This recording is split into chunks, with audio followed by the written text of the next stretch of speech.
Good evening.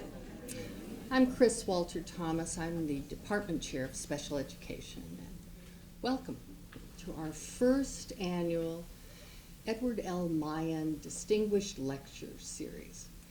This is an exciting event for us because not only is it the first Meyen lecture, but it's the beginning of what is going to be a year-long celebration recognizing 50 years of special education at the University of Kansas.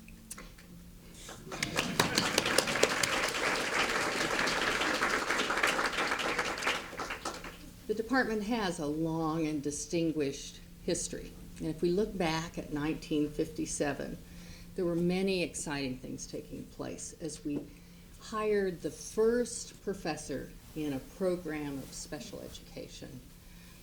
Alfred Moore was hired, and he was a vocational education teacher who was hired to help figure out how to prepare special education teachers in a new era.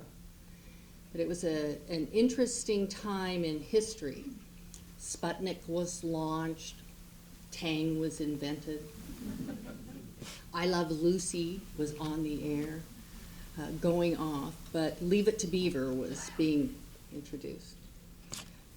Schools in Arkansas, in Little Rock were being integrated, and the beginning of a movement of civil rights that would have an impact on children and adults with disabilities was being launched. And from that humble beginning, we've had 50 great years. And so as we start this celebration, that if you look on the backside of your program tonight, you'll see many of the activities that we have: lectures, parties, a book project looking at the work of the faculty over the past 30 years. We will celebrate the past, and we will also prepare for the next 50 years. Tonight's lecture is one of those events that long after we're all gone, the Edward L. Meyen Distinguished Lecture Series will continue, thanks to a generous gift from our good friend and colleague Stan Love of Love Publishing. Stan and his daughter Julie Hoy are with us tonight, and if you would please thank them for their efforts. Would you please stand?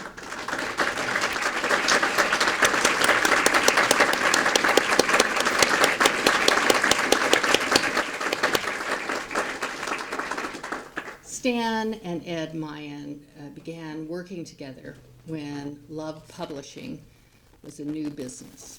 It has gone on to be a highly respected publishing house for disability issues and for counseling. And Ed Meyen was a bright young graduate student in Iowa. Stan had heard about Ed's work, and together they agreed to collaborate on a book, which was really the beginning of the disability area for Love. Over the years, Ed has done work that I think we're all familiar with. He has revolutionized the field of special education in many ways, and he has been a powerful force for good here on campus. So tonight, we have Ed and his lovely wife, Marie, who, as an inside joke, will be getting a new computer soon, joining us. And if you would, please show them your appreciation.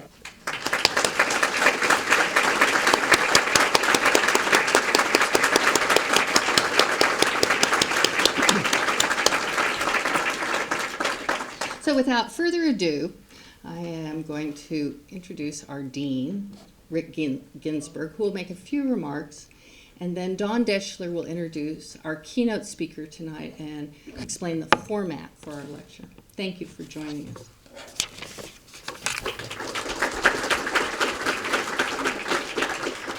Well, thank you all for being here this evening. And again, let me thank Stan Love for endowing this lectureship. There's nothing we in the university admire more than having endowed types of lectureships in things like this, because it means this will be going on for a long time. So Stan and Julie, thank you for both being here, and we appreciate it.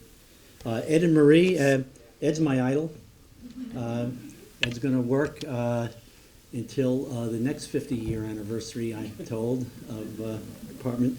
You know, I'm oftentimes asked what it's like to be the dean at a school where you have a department that's been ranked #1 ever since they've been doing the rankings.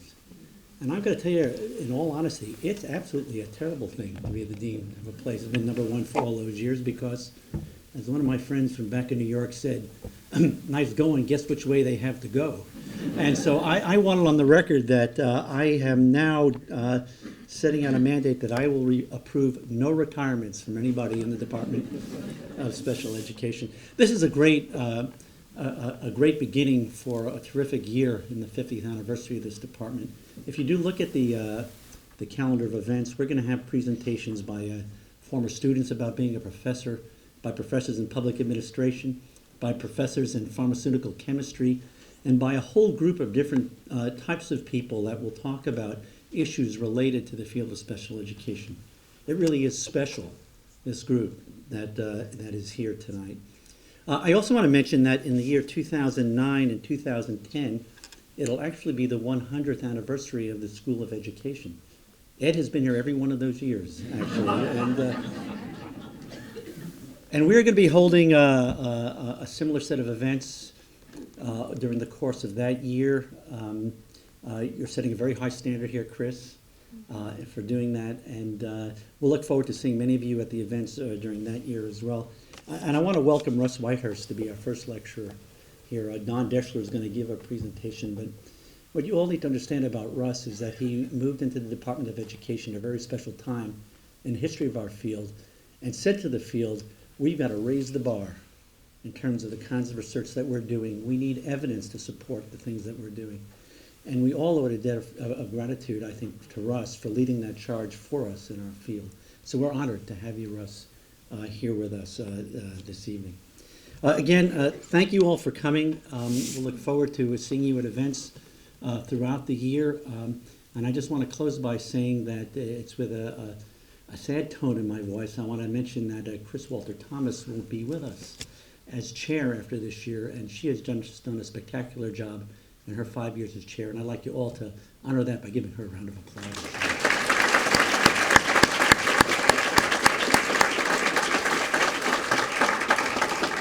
Now, without further ado, let me introduce Don Deschler, the Executive Director of Center for Research and Learning, to introduce our speaker this evening.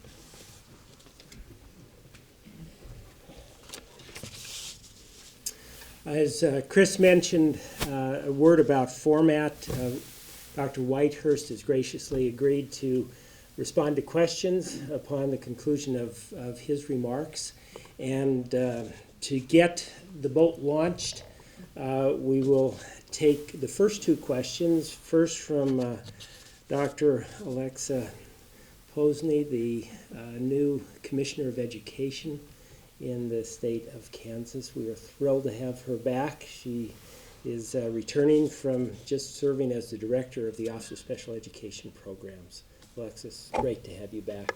Also, the second question will come from Dr. Wayne Saylor, a professor in the Department of Special Education, and then that'll just prime the pump, and then it'll be up to the rest of you to raise any questions that you might have. Just by way of introduction, when making plans for our 50th year commemoration, we knew that one of the most significant decisions that we had to make was who we would invite to deliver the first Meyen Distinguished Lecture at the inaugural event for this year of celebration. We wanted a person who not only had a distinguished and substantial credentials as a leading scholar in areas directly related to disabilities, but also a person whose work currently is influencing the landscape of educational research, policy, and practice. There's little question that our keynote speaker this evening, Dr. Russ Whitehurst, clearly meets those standards. Now, prior to becoming the director of the Institute for Education Sciences in 2002, Dr. Whitehurst was professor and chairperson of the Department of Psychology at the State University of New York at Stony Brook. During his career as a researcher, he He's published over 100 refereed publications, chapters, and books related to language and pre-reading development in children and issues related to them and their families. He was appointed by the President and confirmed by the Congress to begin serving as the first director of the Institute in 2002.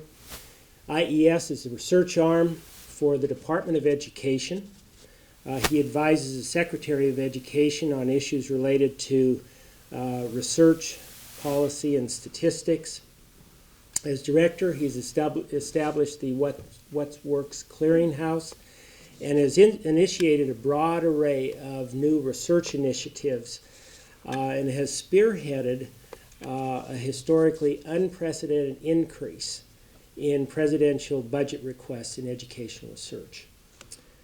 Now, Dr. Whitehurst has not only made significant contributions in shepherding the establishment of IES, but through his leadership, he's created, as the Dean indicated, a new standard for educational research and rigor in the work that we do. He's had courage to withstand criticisms that have come from those who attempt to bring about a cultural change within a profession.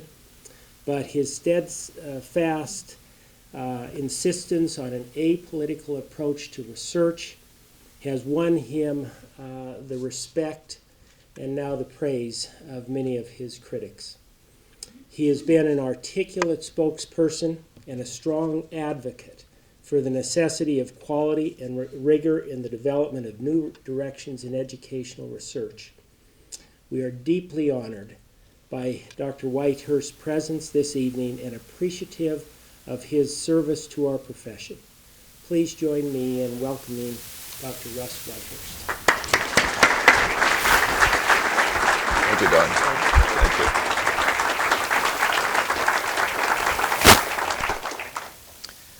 Well, thanks for the very warm introduction and for the opportunity to be here with you this evening. I was a graduate student at the University of Illinois.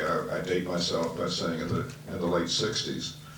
And even then, Kansas was famous for special education research. We thought of ourselves as sister institutions. We had Bijou, you had Bayer, we had Ziggy Engelman, you had Wolf. We had hot summers and cold winters and heavy wind, and you had the same thing. We had a football team that lost, and a basketball team that won. You had the same thing. So I was last here to give a talk 27 years ago. It obviously went very well. I was invited back again very rapidly thereafter. And it's an honor for me to inaugurate this series, and let me thank Stan Love for making a contribution that made this first lecture and a whole series of lectures possible. And it's an honor to be giving a lecture named after Ed Meyen. So again, it's wonderful to be here, and let me wish you a happy 50th anniversary and many more to come. Chris mentioned that 50 years ago, you could see I Love Lucy and Leave It to Beaver on TV and buy Tang. You can still see I Love Lucy and Leave It to Beaver on TV, and you can still buy Tang. So one of the things to think about is whether education has changed during that 50-year period, or are we still pretty much caught in the 50s in terms of our approach to things. I think education has changed in some areas. A few years ago, I was asked to give an address at the American Psychological Association, and one of the tasks they gave me was to describe what I thought the contributions of psychology had been to the broader human welfare. And I had to take some liberties in order to complete that task. And so I gave psychology credit for what's clearly shared with education and other fields, and that's the establishment of approaches to the education of children with disabilities that have fundamentally changed the way services have been delivered. Now, clearly, there's a long way to go. But what you'll find in a classroom in 2007 for a child with a disability is so different from what you would have found in 1957 that we need to recognize and celebrate that progress and aspire not only to that level of continued progress for children with disabilities, but that level of progress, sometimes beginning progress, for children in general, far too many of whom do not receive a good enough education to serve their needs or the needs of this country going forward. I'm going to test your knowledge as constitutional scholars for just a bit by listing for you the functions that are reserved to the U.S. Congress in the Constitution. I'm going to leave one out and see if there's anybody in the audience who can fill in the blank. So what are the functions? One is defense, so Congress can set up an army and a navy, can do what's necessary to defend the country. The other is commerce. It can print money and it can control commerce between the states. It can establish post offices, which I'm sure seem a much more important function then than it does in the internet age. It can establish lower courts, the Supreme Court having been established by the Constitution itself. And there's some obscure functions, like it can pass laws with regard to the District of Columbia, not named then, but an area to not exceed 10 miles that could hold the federal government. So I've left one out, and I wonder if there's anybody who knows what that is. Power of the purse?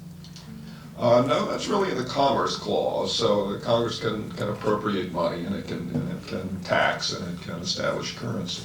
But the one I'm leaving out is that Congress is responsible for advancing science and the useful arts.